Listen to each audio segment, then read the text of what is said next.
In February this year, President Jacob Zuma encouraged the National House of Traditional Leaders to take advantage of the Restitution of Land Rights Amendment Bill. For those who missed the deadline to lodge a claim, the new cutoff date had been extended to 2019.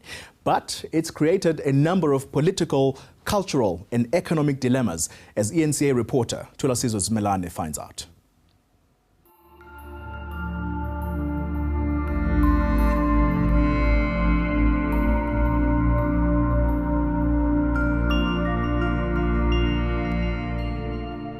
In KwaQanqatho, near Babanango, northern KwaZulu-Natal, Msizeni Magwaza and his community have long lived on this land.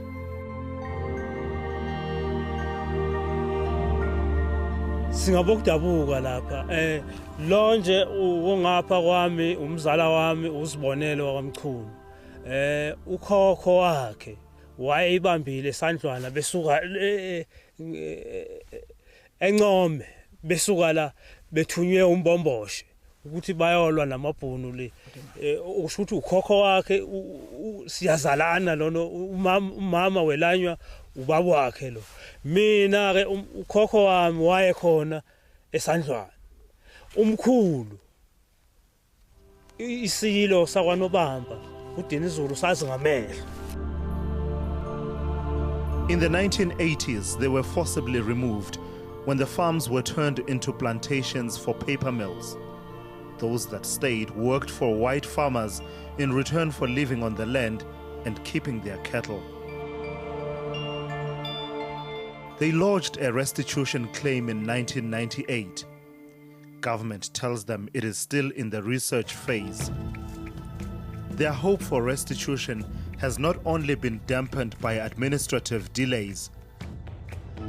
There are also other powerful players with an interest in this land. Amafa Trust, the Provincial Heritage Conservation Agency, and the Ingonyama Trust, which is aligned with King Goodwill Zwelithini.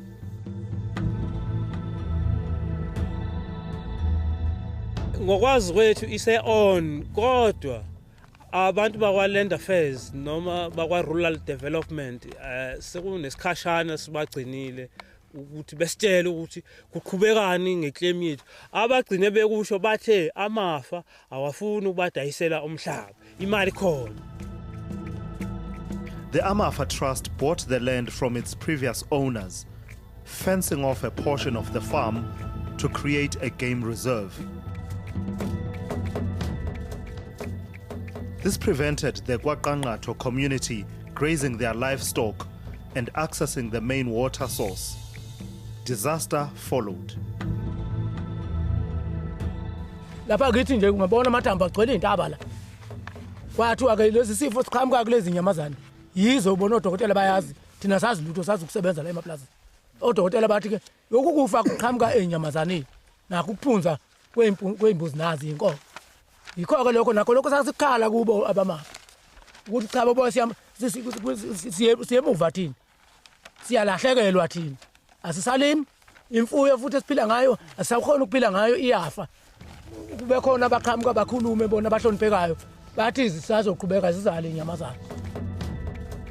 While the KwaQanqatho land claim remains unresolved, local reports suggest that King Goodwill Zwelithini wishes to build a new palace on the land, his eighth.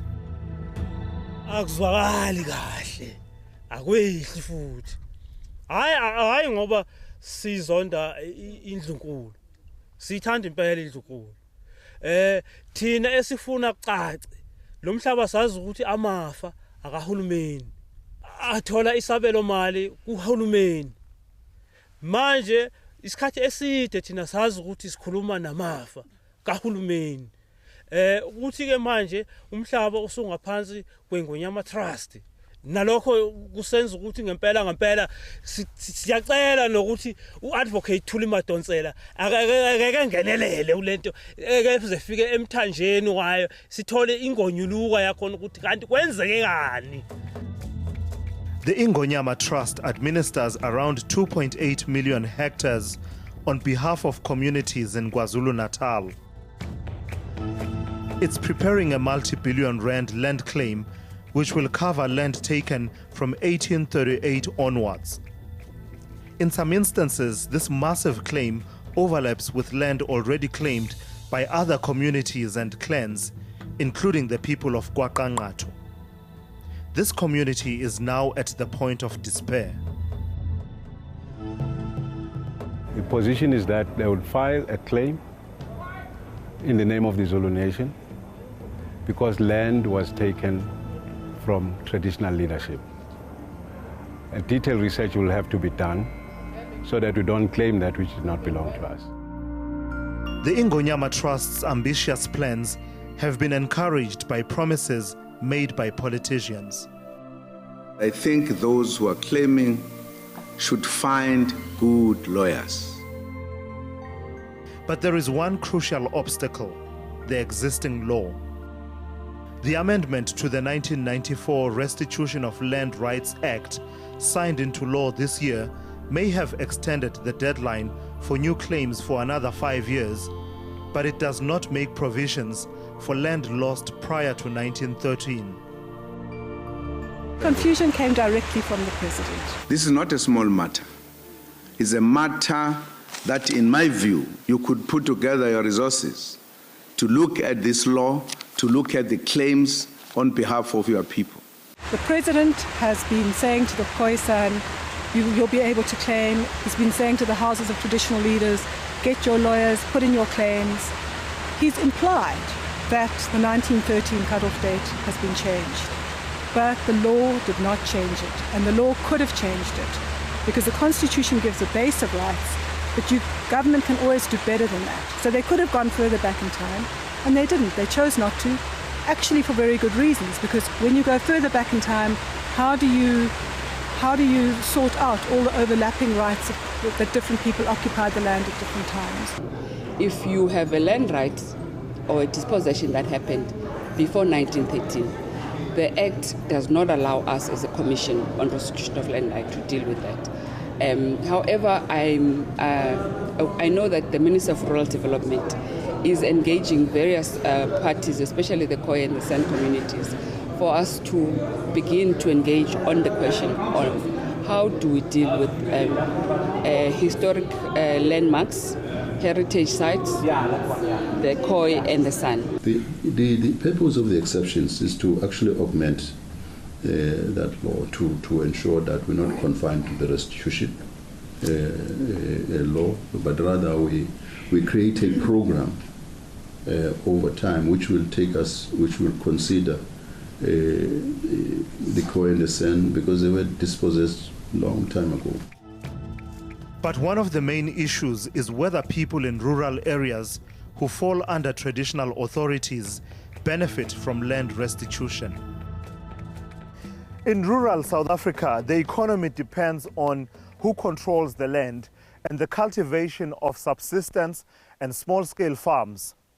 But this may be at odds with the interests of chiefs who administer the so-called traditional land and the people living in these areas, many of whom prefer cooperative arrangements independent of Amakhosi.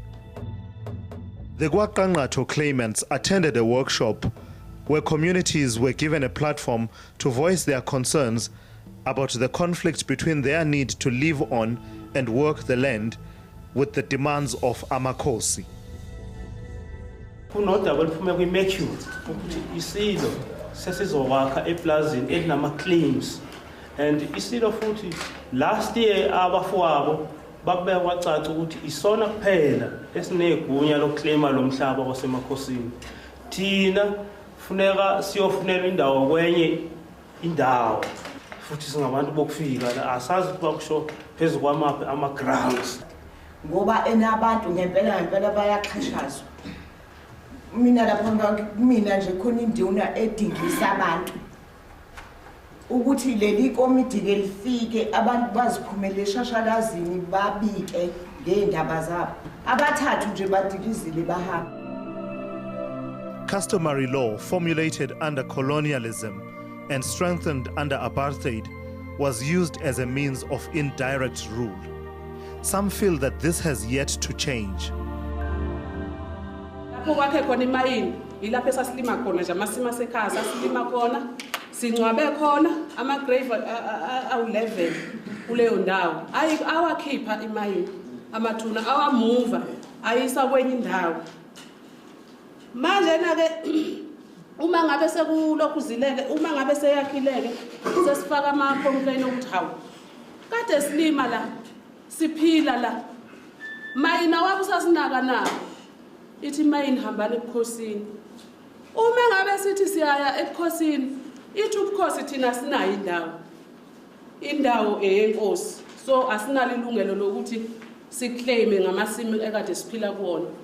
Basically what's happening is chiefs are feeling threatened by the fact that some people have independent ownership, because if you're an independent owner you can't be threatened with eviction. So they have now come up with an idea that the only form of ownership that's appropriate in the form of Bantustans is tribal ownership. And the irony is that that is the very idea used by the colonialists when they dispossessed African land. They said these systems don't constitute property rights for their members, and therefore this land is free for the taking. Again, now, 100 years later, 200 years later, the state is saying customary law doesn't constitute property rights for the making, doesn't constitute property rights for the members. This land is free for the taking by chiefs and by the state. The chief does not own land.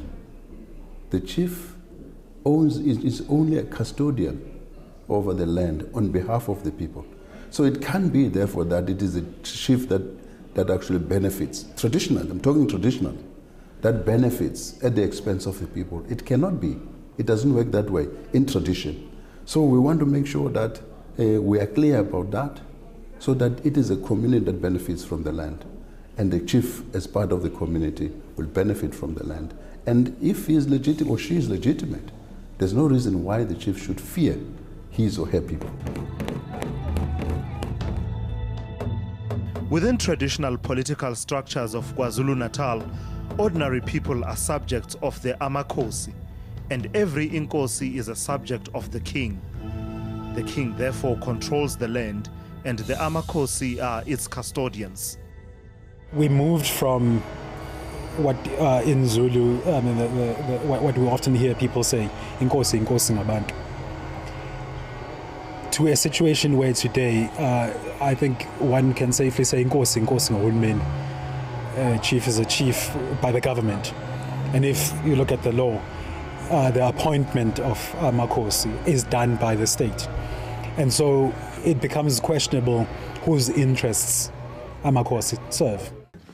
Uyabona yikho indawo enentando yeningi njengeendawo zamakhosi. Ake ngenze nje isibonelo.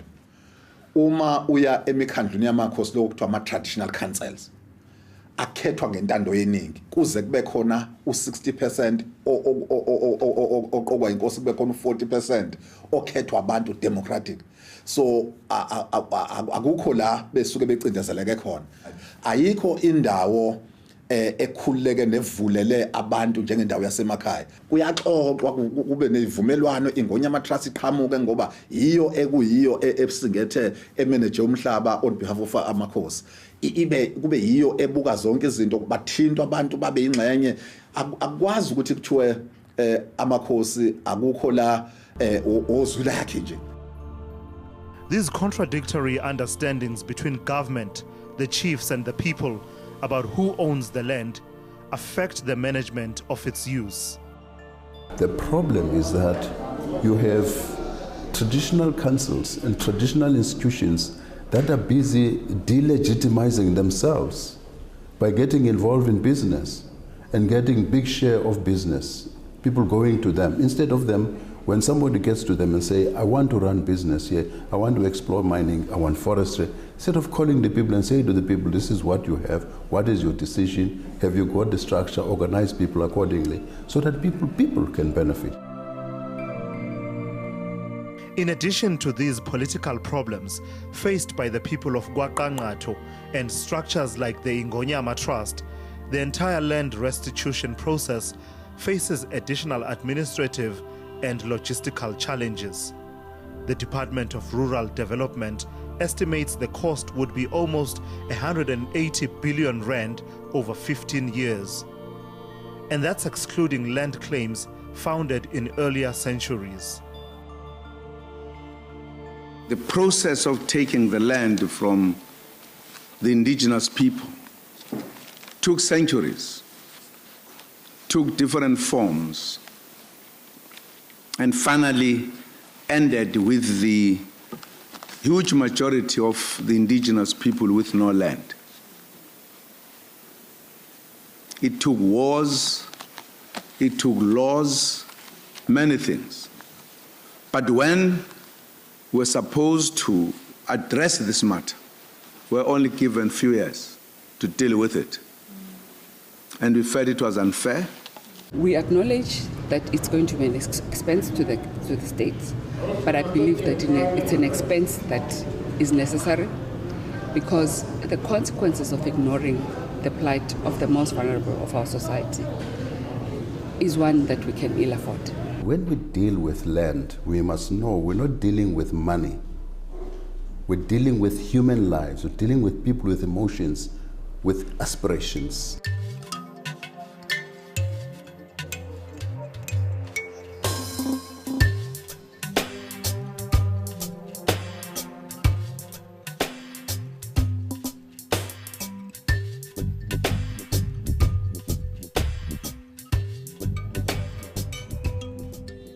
The reopening of the land restitution process has also paved the way for what could perhaps be the most complicated and ambitious land claim conceivable in South Africa.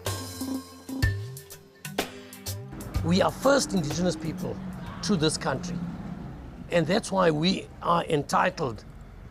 Everybody else came when we were here. Whoever came to this country came to us. On the basis of this understanding, Khoisan organizations want to lodge a land claim that will cover a large chunk of South Africa. For them, it's not just a gesture of ownership, it's to re-establish a sense of belonging. Griqua people are tied to their land via their birthrights, via spiritually. You can't separate the two, a Griqua person and his land.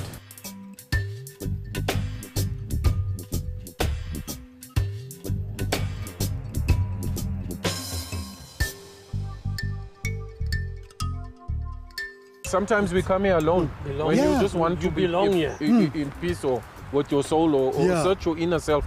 I drive up here, get the key, just come up here, you're alone. Relax. Just sit and listen to the wind blowing through the trees. It revives you. You know? It revives you. It does something to you. When you think and you just think about your people that lived here.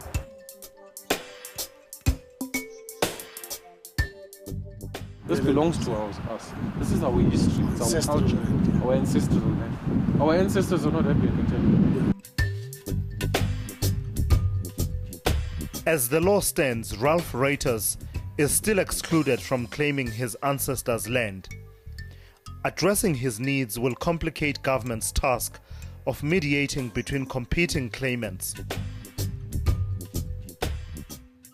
While some criticize land restitution as too complex and costly, it remains an essential part if South Africa is to restore dignity to all who live in it. This is not about money, it's about justice. For more information on eNCA's Land Reform series, you can visit our website on the address that appears on your screen. You can also tune in to special panel discussions on Tuesday evenings at 8 p.m, where experts will thresh out some of the key issues in the debate around South Africa's land reform process. I'm Xolo Mngambi, and thank you for watching.